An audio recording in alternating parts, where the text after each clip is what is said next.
Pemirsa, kita lanjutkan dialog. Saya masih bersama ekonom yang mendalami impor gula, Antoni Budiawan, dan jurnalis senior Kata Data Meta dan Mas Saputra. Dan sebelum kita lanjutkan diskusi, Bapak-bapak, saya ingin tampilkan grafis peningkatan impor gula dari tahun ke tahun. Kita mulai di tahun 2004.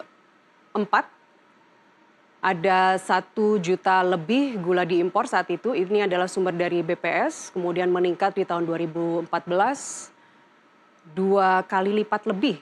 Kemudian di tahun 2015 lebih tinggi lagi, dan 2020 2020 5,5 juta ton, dan 2022 6 juta ton.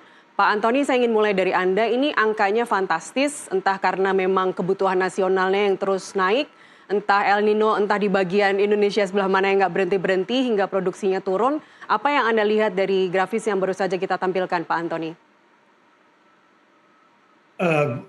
Industri gula di Indonesia ini kan terbagi dua. Satu adalah gula kristal putih dan satu lagi gula kristal rafinasi. Ya. Gula kristal rafinasi diproduksi dari gula kristal mentah.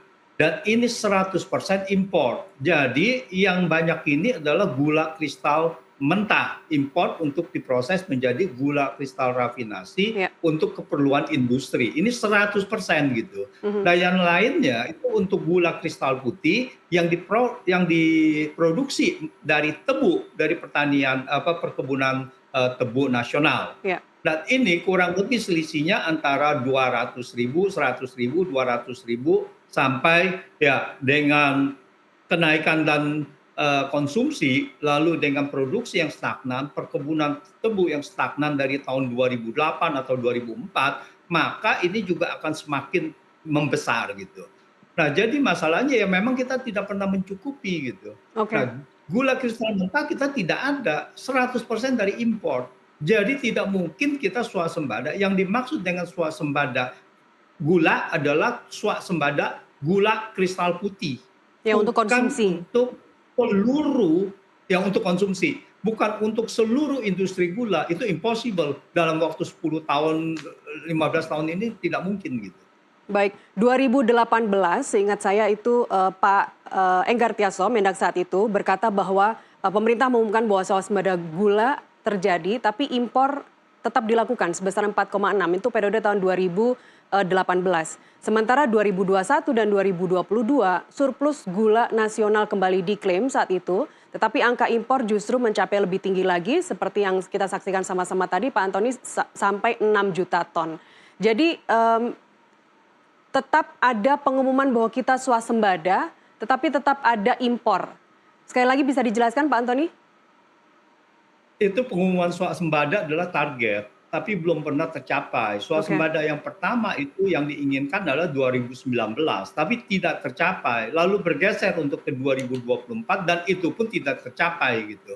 Jadi itu hanya target-target yang bukan realisasinya bahwa itu adalah sudah terjadi swasembada. Nah, ini kerancuannya bahwa pejabat publik ini tidak bicara tegas, tetapi kalau kita lihat ini adalah target dan target itu tidak tercapai. Dan Amran, kalau salah Menteri Amran mengatakan bahwa ini target akan dimundurkan lagi menjadi 2024. Dan kita tahu bahwa ini belum tercapai, maka itu Prabowo mengatakan kita akan membuat swasembada pangan termasuk gula, dan untuk itulah dibuka 1 juta hektar di Merauke, perkebunan tebu, dan tentu saja ada 1 juta juga untuk beras.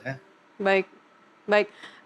Tadi kita sudah singgung mengenai pasal 2 dan 3, Pak Antoni. Kalau menurut Anda ada kemudian sejumlah aktivis mengatakan bahwa kalau mau ditelusuri menggunakan pasal 2 dan pasal 3 Undang-Undang Tipikor ini, kalau mau ditelusuri dengan analisis proses misalnya, Tempus dan Nexusnya nantinya akan kelihatan bahwa akan ada aliran, akan kelihatan aliran kemana saja impor atas izin impor yang dilakukan oleh Tom Lembang waktu itu. Sejauh mana Anda sudah melakukan penelitian terkait hal itu? Ya, pasal 2 dan pasal 3 kalau saya sendiri berpendapat adalah sangat clear, sangat jelas gitu ya, bahwa memang harus ada kerugian negara. Kalau tidak ada kerugian negara, bagaimana orang perbuatan melawan hukum kecuali bahwa itu adalah tindak pidana lainnya gitu. Bukan tindak pidana khusus yang terkait dengan korupsi gitu. Ya. Jadi mesti ada kerugian negara. Tetapi kita lihat bahwa di sini benar-benar diatur apa sih yang namanya kerugian negara, yaitu kita harus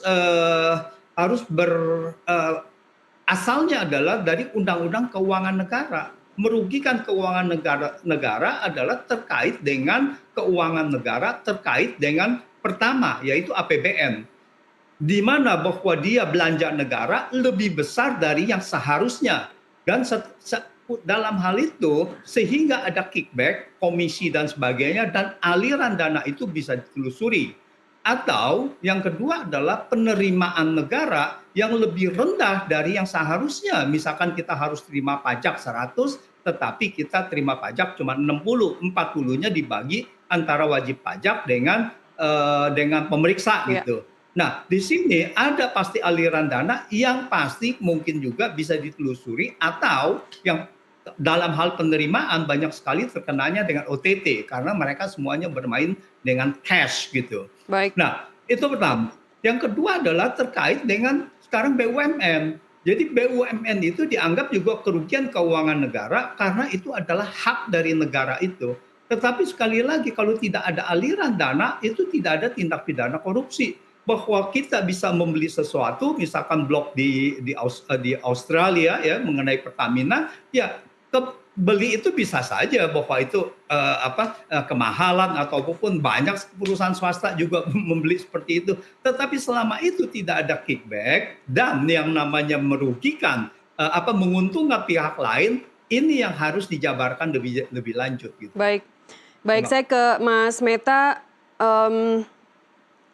Banyak yang dipertanyakan ya dari bagaimana Kejagung kemudian bisa menelurkan atau merumuskan angka 400 miliar rupiah berupa kerugian negara tadi. Sementara BPK sendiri belum melakukan audit begitu.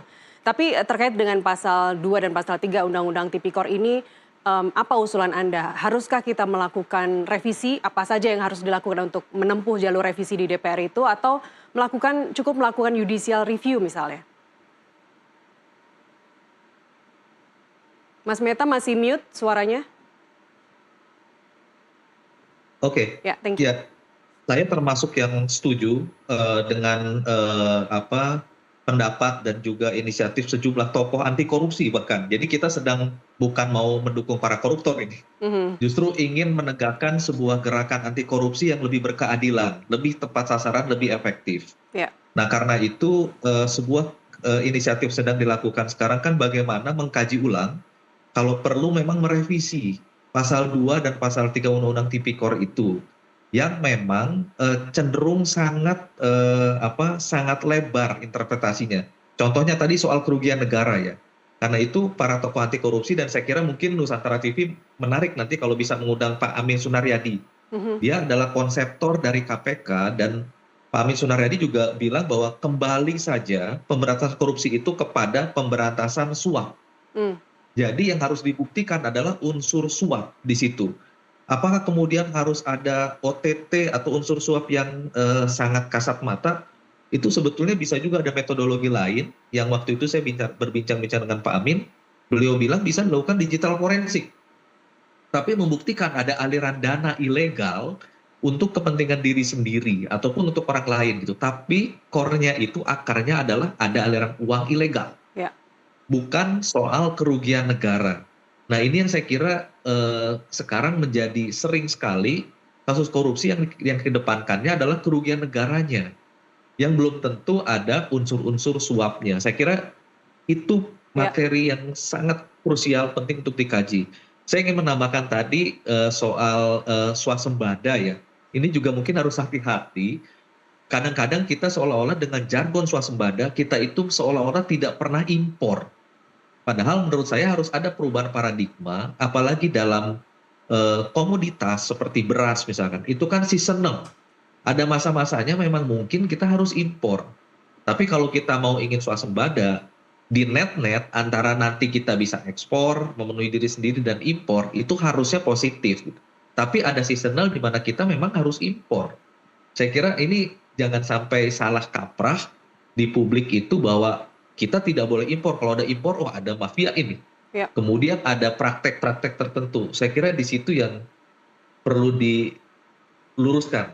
Ya, dan rasanya tulisan ekonom Faisal Basri tahun 2015 lalu manisnya rente dari impor gula ini masih relevan sampai sekarang. Saya ingin ke Pak Antoni. Pak Antoni, closing statement dari Anda, Pak. Apa langkah selanjutnya yang harus membuat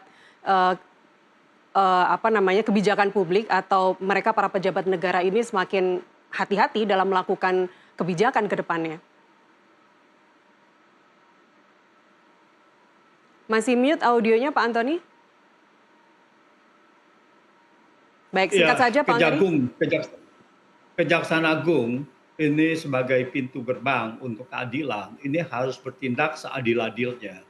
Jadi bahwa dia harus memberikan perlindungan dan kepastian hukum kepada masyarakat. Jangan sampai bahwa suatu tindakan tertentu itu dipolitisasi atau bahkan dikriminalisasi. Ya. Nah, ini yang harus dihindari. Dan kalau itu sudah dilakukan, maka kita punya hukum di Indonesia akan menjadi kacau, dan ekonomi ya tentu saja terkait dengan ekonominya akan menjadi terpuruk gitu. Nah, untuk itu jadi kalau modusnya sama, itu harus kalau ini bersalah dan ini patut diperiksa, yang lain juga harus diperiksa. Itulah bahwa kesamaan di depan hukum yang dituntut oleh masyarakat. Terima kasih. Baik, Mendak Tom Lembong diperiksa, yang lain juga harus diperiksa, termasuk BUMN atau perusahaan swasta yang melakukan atau memperoleh izin impor gula ini. Terakhir, Mas Meta, singkat saja dari Anda sebagai closing statement.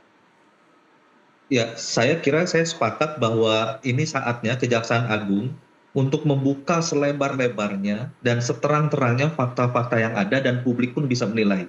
Ya. Jadi saya kira kita semua akan mendukung upaya pemberantasan korupsi. Kita tidak ingin membela koruptor, siapa yang bersalah tentu harus ditindak. Tapi jangan sampai kemudian yang tidak bersalah kemudian kena hukuman yang tidak tidak seharusnya dan memunculkan spekulasi politik. Ya. Saya kira kita tentu akan dorong itu, dan bagaimana Kejaksaan Agung bisa membuka seluas-luasnya agar publik pun menjadi jelas tentang kasus ini. Tidak terus dalam pusaran spekulasi. Baik, karena seingat saya juga sudah 2 kali Kejagung menyampaikan statement akan menelusuri atau mengusut Mendak setelah Tom Lembong, tapi belum ada sinyal ke arah sana sepertinya. Korupsi kebijakan menjadi diskursus yang menarik, Mas Meta. Pak Antoni, jangan sampai pertimbangan politik mengalahkan akal sehat. Terima kasih Mas Meta Dharma Saputra dan Pak Antoni Budiawan telah bersama kami di NTV Prime Dialog. Sehat-sehat selalu. Sampai di sini.